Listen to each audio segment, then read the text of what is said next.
There's a type of person who never seems to be rushing, but somehow always ends up ahead. You've noticed them. Maybe you've sat across from one at a meeting or watched one from a distance, quietly wondering what they know that you don't. It's not luck, and it's not just hard work either. The difference shows up in small moments, in how they handle an uncomfortable conversation without flinching, in what they choose not to say, in the way they seem completely unbothered by the things that quietly consume everyone else. Most people assume money follows talent, or effort, or the right opportunity at the right time. But there's a pattern underneath all of that, one that runs deeper than skill and quieter than ambition. And once you see it, you can't unsee it. There's someone at every gathering like this. They're not the loudest person in the room. They're not performing. They're just present, listening in a way most people aren't. And at some point in the conversation, they ask one question. Just one. And somehow, it's the only question that actually mattered. You've met this person. Maybe you couldn't explain why they unsettled you slightly. What they're doing isn't charisma. It isn't networking strategy. It's something quieter, a habit of processing before responding. While everyone else is forming their next sentence, this person is still taking in the current one. Most people assume that confidence announces itself. It doesn't. Not always. Sometimes it just sits there, watching, calculating, not coldly, but carefully. And the people who do this consistently tend to end up somewhere most others don't. The question is what's actually running underneath that stillness. Someone delivers sharp feedback in a meeting. The room goes still. Everyone turns, not to the person who gave it, but to the person who received it.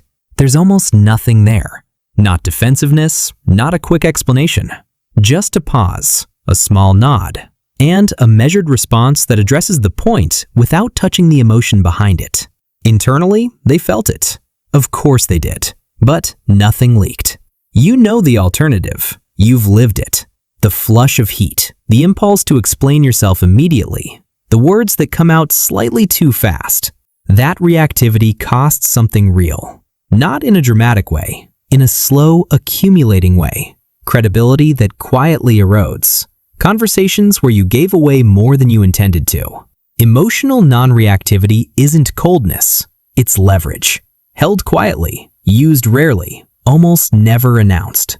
And what it's built on? That's the part most people never think to ask about. It isn't suppression, it's tolerance. High earners make decisions while uncertainty is still present. They don't wait for the complete picture. They don't need resolution before they move. They've developed an unusual capacity to stay functional in the gap between question and answer.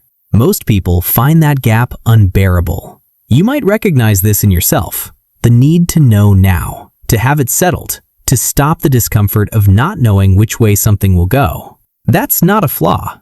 That need is deeply human. But it has a cost that rarely gets named. When you require clarity before you can act, you're always slightly behind the person who learned to act without it. Not recklessly, carefully, but earlier. The discomfort they sit with is the same discomfort you avoid. That's the gap. Not talent, not luck. At some point, you notice the pattern in who they're not spending time with. Think about the relationships in your own life that leave you slightly depleted afterward.